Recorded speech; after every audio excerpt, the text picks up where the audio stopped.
নমস্কার বন্ধুরা, মাম্পিস রান্নাঘরে সবাইকে স্বাগত। আজকে আমি হাজির হয়েছি মাশরুমের ঝালের রেসিপি নিয়ে। আপনারা অনেকেই অনেক রকমভাবে মাশরুম বানিয়ে থাকেন। এইভাবে একবার এই ঝাল বানিয়ে দেখবেন, খেতে দুর্দান্ত লাগবে। রেসিপিটি ভালো লেগে থাকলে বন্ধুদের সাথে শেয়ার করার অনুরোধ রইল। তাহলে দেখে নিন খুব সহজেই কিভাবে খুবই কম মশলায় বানিয়ে ফেলবো মাশরুমের ঝাল। এটা বানানোর জন্য সবার প্রথমে আমি নিয়েছি মাশরুম। আমি এখানে 1 প্যাকেট মাশরুম নিয়েছি। মাশরুমটাকে আমি ছোট ছোট করে কেটে নিয়েছি। দেখুন মাশরুমের সাইজটা। একটা ছোট সাইজের পেঁয়াজকে আমি কুচিয়ে নিয়েছি। বেশি পেঁয়াজ দেব না, অল্প পেঁয়াজ দেব। দেখুন, আর নিয়েছি একটা ছোট সাইজের টমেটো, সেটাকেও আমি কেটে নিয়েছি। আমি এখানে 5টা কাঁচা লঙ্কা নিয়েছি, সেগুলোকে মাঝখান দিয়ে কেটে নিয়েছি। একটা বাটি নিয়ে নিলাম, বাটির মধ্যে দিয়ে দিলাম 1/2 চামচ জিরের গুঁড়ো, 1/2 চামচ হলুদ গুঁড়ো, 1/2 চামচ ঝাল লঙ্কার গুঁড়ো। ঝালটা যদি আপনাদের বেশি লাগে তাহলে লঙ্কার গুঁড়োর পরিমাণটা বাড়িয়ে দেবেন। অল্প জল দিয়ে দিলাম। মশলাটাকে আমি চামচ দিয়ে খুব ভালোভাবে মিশিয়ে নেব।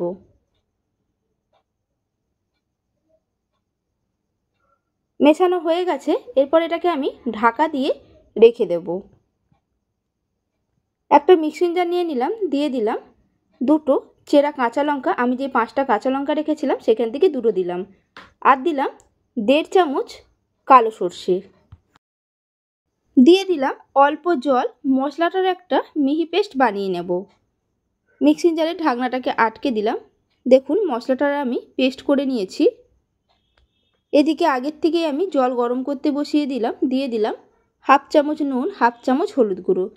জলটা যখন খুব ভালোভাবে ফুটে উঠবে তখন আমি দিয়ে দিলাম কেটে রাখা মাশরুমগুলোকে। মাশরুমগুলোকে আমি বেশি সেদ্ধ করব না। চামচ দিয়ে খুব ভালোভাবে নুন আর হলুদ গুঁড়ো ফোটানোর জলে মাশরুমগুলোকে নাড়াচাড়া করে নিলাম। আর এটাকে হতে দেব 1 মিনিটের মতো, কারণ বেশি সেদ্ধ করলে মাশরুমগুলো গলে যাবে। মাশরুমগুলো আমার সেদ্ধ হয়ে গেছে। এরপর আমি মাশরুমটাকে নামিয়ে নিলাম আর জল ছেঁকে নেব। কড়াই বসিয়ে নিয়েছি, দিয়ে দিলাম সর্ষের তেল। তেলটা যখন খুব ভালোভাবে গরম হয়ে যাবে এর মধ্যে দিয়ে দিলাম একদম অল্প চিনি।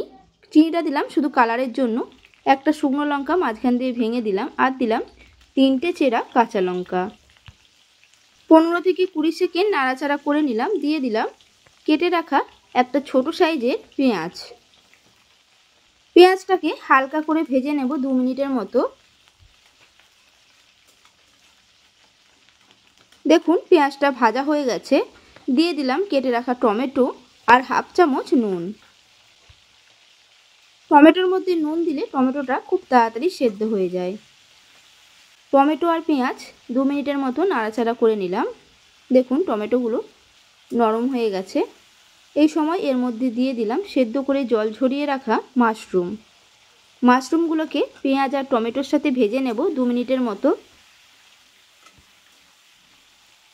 ভাজা হয়ে গেছে। দিয়ে দিলাম জল দিয়ে গুলে রাখা জিরের গুঁড়ো, লঙ্কার গুঁড়ো আর হলুদ গুঁড়ো। এরপর আবারও আমি 2 মিনিটের মতো মাশরুমের সাথে মশলাটাকে দিয়ে কষিয়ে নেব।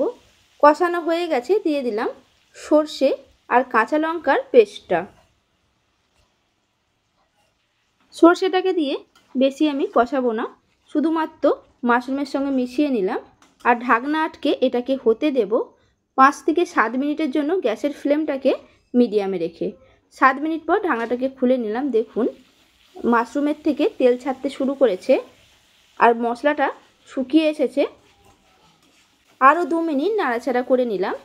গ্যাসটাকে বন্ধ করে দিলাম। রেডি হয়ে গেল আমার আজকের রেসিপি মাশরুমের ঝাল। রেসিপিটি আপনাদের কাছে কেমন লাগলো অবশ্যই কমেন্টে জানাবেন। গরম গরম ভাতের সাথে এই মাশরুমের ঝাল একবার খেয়ে দেখবেন, স্বাদ মুখে লেগে থাকবে।